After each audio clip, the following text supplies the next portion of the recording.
হয়নি, পরের 2 ম্যাচে যদি সিলেক্টর না থাকে তাহলে আমি সেই জন্য প্রিমিয়ার লিগে চেষ্টা করছি ভালো খেলা যাতে করে তারা আমার দিকে তাকায়। না আসলে ফাজলামি করছিলাম। আমি জানি না যে তাদের মনে হবে কিনা, বাট আমার সাথে যেটা কথা হয়েছে লাস্ট 2টা ম্যাচ খেলার কথা। না করেনি দেখে আজকে আমি পাউন ভাইকে ফোন দিয়েছিলাম যে পাউন ভাই এই যে এতদিন পরে সেঞ্চুরি করলাম কি নেবে, জীবনে প্রথমবার প্রিমিয়ার লিগে সেঞ্চুরি করলাম। দেখে মনে হচ্ছে ক্লান্ত, রোদে একটু পুড়ে গেছি। আমেরিকাতে একটু ফর্সা হয়েছিলাম, তো এসেই 43-44 ডিগ্রি কিসের ভেতরে খেলতে যেয়ে একটু পুড়ে গেছি। বাট আমার কাছে মনে হচ্ছে যে সুপার লিগটা যদি আমাদের T20 ফরম্যাটে হতো, এটা আমাদের দেশের ক্রিকেটের জন্য ভালো হতো। অ্যাট দি সেম টাইম প্লেয়ারদের দিকটা একটু যদি কেউ চিন্তা করতো তাহলে আমার মনে হয় খুবই ভালো হতো। আমার মনে হয় খুবই অমানবিক এরকম একটা পরিবেশে সারাটা দিন আমাদেরকে রোদের ভেতরে খেলানো। এই জায়গাটাতে আমার মনে হয় অনেক ভালো একটা দায়িত্ব নেওয়া যেত। অ্যাট দি সেম টাইম এটা আমাদের ন্যাশনাল টিমের জন্য উপকৃত হতো, যেহেতু আমরা T20 ফরম্যাটে ওয়ার্ল্ড কাপ খেলতে যাচ্ছি। আমার মনে হয় খুব ভালো একটা প্রিপারেশন হতো, অল্প যদি শেষ হয়ে যেত সব প্লেয়াররা ম্যাচগুলো খেলতে পারতো। যে কোনো কারণেই হোক করেনি, বাট আমার কাছে মনে হয় এই চিন্তাগুলোই আসলে আমাদেরকে আরও সামনের দিকে এগিয়ে নিয়ে যেতে পারে। ভাই আমি ছিলাম হচ্ছে আমেরিকাতে, যেখানে যারা ডিসিশন মেকার তারা নেবে ডিসিশন, আমি যেদিন হব সেদিন নেবে।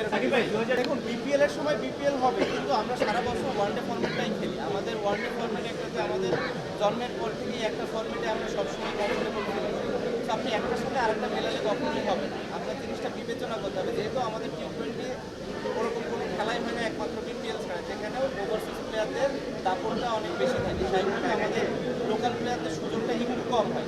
টপ অর্ডারে দেখা যাচ্ছে কোনো দলের ব্যাটসম্যানরা বিদেশি, কোনো দলের মেন বলাররা বিদেশি। তো স্বাভাবিকভাবে ওই জায়গাটাতে আমরা ওইভাবে পারফর্ম করার সুযোগ অনেক সময় পেয়ে উঠি না।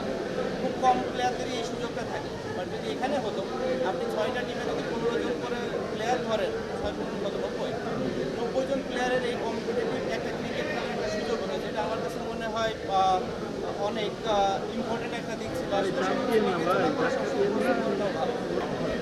দেখুন জিম্বাবুয়ে ইউএসের সাথে খেলা বিবেচনা করে আমি ওয়ার্ল্ড কাপ চিন্তা করি, আমার কাছে মনে হয় খুবই ভুল হবে। ওয়ার্ল্ড কাপ কমপ্লিটলি ডিফারেন্ট একটা জায়গা, ওইখানে আসলে আমরা যত বেশি প্রেশার হ্যান্ডেল করতে পারি তত ভালো করার সম্ভাবনা আছে। লাস্ট টাইম আমরা যখন T20 ওয়ার্ল্ড কাপ খেলেছি, আমার কাছে মনে হয় আমরা মোটামুটি একটা পারফরমেন্স করেছিলাম, যেটা খুব ভালো না হলেও কেউ বলবে না যে খুব একটা খারাপ। আমি আশা করবো যে ওই জায়গাটা যদি আমাদের বেঞ্চমার্ক শুরু হয়, এই টুর্নামেন্টটা হবে, এই ওয়ার্ল্ড কাপ টুর্নামেন্টটা হবে আমাদের সেটা ছাড়িয়ে যাবে। সেটা যদি যেতে হয় অবশ্যই আমাদের ফার্স্ট রাউন্ডে ম্যাচ জিততে হবে। সেটা যদি আমরা করতে পারি আমার কাছে মনে হয় মোটামুটি একটা ভালো অ্যারেঞ্জমেন্ট, অ্যান্ড দেন ওইখান থেকে আমরা পরবর্তীতে চিন্তা করতে মেবি আসলে ইউএসএর সাথে খেলার আরেকটা বড় রিজন হচ্ছে আমাদের সাথে কন্ডিশনের সাথে অ্যাডজাস্ট করা। অ্যাট দি সেম টাইম ওই জায়গাটা সম্পর্কে জানা। ইউএসএতে খুব বেশি প্লেয়ার নাই যে খেলেছে, ফ্লোরিডাতে হয়তো আমরা কয়েকজন প্লেয়ার মাত্র যাদের খেলার এক্সপিরিয়েন্স আছে। স্বাভাবিকভাবে ওই একটা এক্সপিরিয়েন্স, ওই জিনিসটা কাজে লাগছে যে আমরা কন্ডিশনের সাথে ইউজ টু হবো।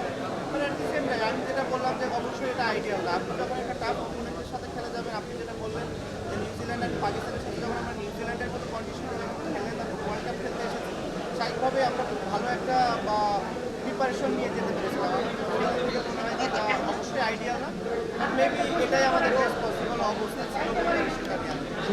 এখন এই যে রুবেল এক্সপ্রেসের মাধ্যমে গতি আবার দ্বিগুণ হয়ে যাবে। এই সব প্লেয়ারের প্রশ্ন করেন যে কারে কারে ইয়ে করা হয়েছে, বাট হ্যাঁ অনেক প্লেয়ারই আমার বাইক ইউজ করে। আমার কাছে এর সব থেকে বড় রিজনটা মনে হয় আসলে স্টাইল, কমফোর্ট, এলিগেন্স সব দিক থেকে।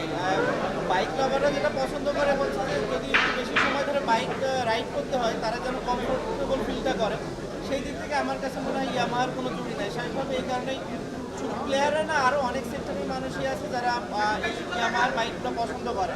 তো স্বাভাবিকভাবেই সেই কারণে আসলে মানুষ বেশিরভাগ ক্ষেত্রে ইয়ামাহার বাইক পছন্দ করে, এবং যেহেতু আমি ইয়ামাহার অ্যাম্বাসেডার, তো স্বাভাবিকভাবে ওদের সুযোগটা আছে আমার সাথে কথা বলার। যখন বলে আমি দাদাকে বলি, এবং দাদার সাথে সাথে এটার কোনো ইয়ে ছাড়াই বলে দেয় যে যতটুকু সম্ভব করার জন্য। স্বাভাবিকভাবে এটা প্লেয়ারদেরও লাভ হয়, অ্যাট দি সেম টাইম আমার কাছে মনে হয় যে এরকম একটা ভালো মানের বাইক চালানোটাও ইম্পর্টেন্ট। কারণ আমি মনে করি যে সব কিছু থেকে ইম্পর্টেন্ট হচ্ছে আপনার কতটা কমফোর্ট আছে, কতটা সেফটি মেনটেন করছেন। তো সেই সব দিক থেকে আমার কাছে মনে হয় বাইক যদি আমি বিবেচনা করি আমরা সবার থেকে উপরের দিকে থাকি।